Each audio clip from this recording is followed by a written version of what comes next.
வணக்கம். Red news விரைவுச் செய்தி. மயிலாடுதுறை மாவட்டம் திருமுல்லைவாசல் அரசு மாதிரி மேல்நிலைப்பள்ளி NSS முகாமில் போதைப்பொருள் எதிர்ப்பு விழிப்புணர்வு பேரணி. அக்டோபர் 7. மயிலாடுதுறை மாவட்டம் சீர்காழி அருகே திருமுல்லைவாசல் அரசு மாதிரி மேல்நிலைப்பள்ளி NSS அமைப்பின் சார்பில் 7 நாள் சிறப்பு முகாம் நடைபெற்றது.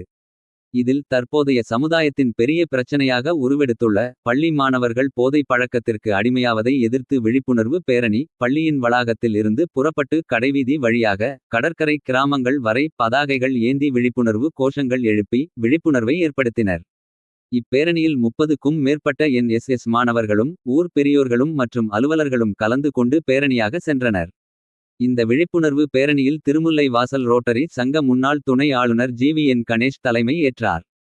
பள்ளி தலைமை ஆசிரியர் சுரேஷ் முன்னிலை வகித்தார். சீர்காழி சமு இந்து மேல்நிலைப்பள்ளி உதவி தலைமை ஆசிரியரும் முன்னாள் NSS அதிகாரியுமான முரளிதரன் துவக்கி வைத்தார். நிகழ்வில் பள்ளியின் உடற்கல்வி ஆசிரியர் செந்தில்குமார், எழுத்தர் செல்வராஜ், உதவியாளர் சிங்காரவேலன், தன்னார்வலர் கலையரசன் ஆகியோர் கலந்து கொண்டனர். இந்நிகழ்ச்சியை மயிலாடுதுறை கல்வி மாவட்ட கல்வி அலுவலர் பொறுப்பு தக்ஷணாமூர்த்தி, மயிலாடுதுறை வருவாய் மாவட்ட NSS திட்ட அலுவலர் முத்துக்குமரசாமி ஆகியோர் கலந்து கொண்டு பாராட்டினார்கள்.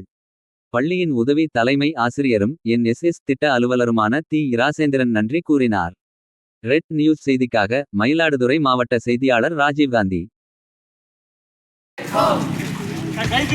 தவிர்ப்போம் தவிர்ப்போம் தவிர்ப்போம் தவிர்ப்போம் தவிர்ப்போம் தவிர்ப்போம் தவிர்ப்போம் தவிர்ப்போம் தவிர்ப்போம் தவிர்ப்போம்